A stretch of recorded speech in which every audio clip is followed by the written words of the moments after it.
Ce 29 avril 2022, les Burundais commémorent le 50e anniversaire de la tragédie d'avril 1972, une tragédie dévastatrice car ayant endeuillé toutes les familles burundaises, toutes ethnies confondues.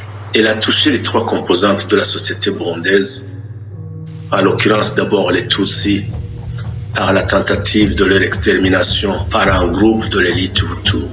Ensuite, les Hutus par une répression aveugle et sévère par le pouvoir en place.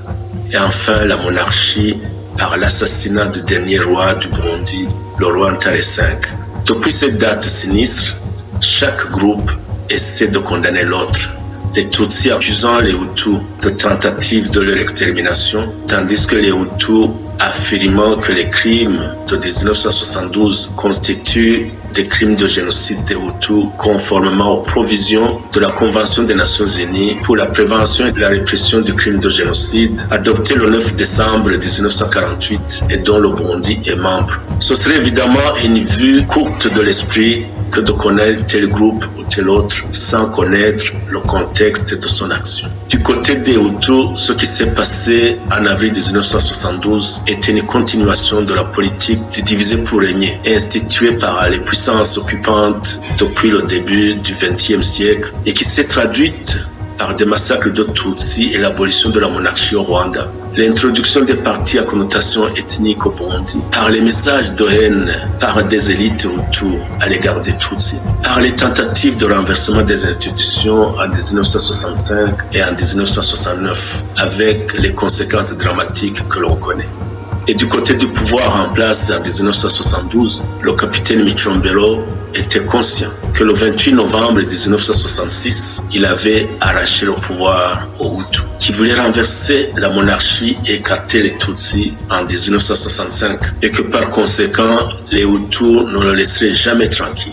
Il savait également qu'en renversant le pouvoir du roi Ntare V et abolissant la monarchie, il avait renversé une institution qui avait régné sur le Burundi depuis plusieurs siècles et que la population burundaise ne le lui pardonnerait jamais. Et pour cela, il devait emprunter des voies dictatoriales à l'égard aussi bien des Hutus que des clans proches de la monarchie, mais aussi tout autre Tutsi qui voudrait contester son pouvoir.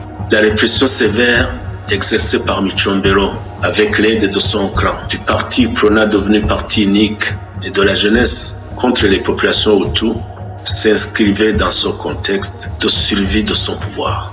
Et le roi Ntare V succomba également dans ce contexte. Alors les populations devraient tirer les leçons de ces événements tragiques, non pas en condamnant un groupe ou un autre aveuglément, mais plutôt d'abord ensemble établir la vérité, reconnaître les torts des uns des autres, engager un processus de réconciliation nationale et ensuite combattre tout régime qui viendrait à l'avenir les diviser en groupes pour servir ses intérêts. Parce que la politique du diviser pour régner ne peut conduire qu'à une déstructuration sociétale du Burundi et les Burundais devraient ensemble la rejeter. Et c'est maintenant ou jamais.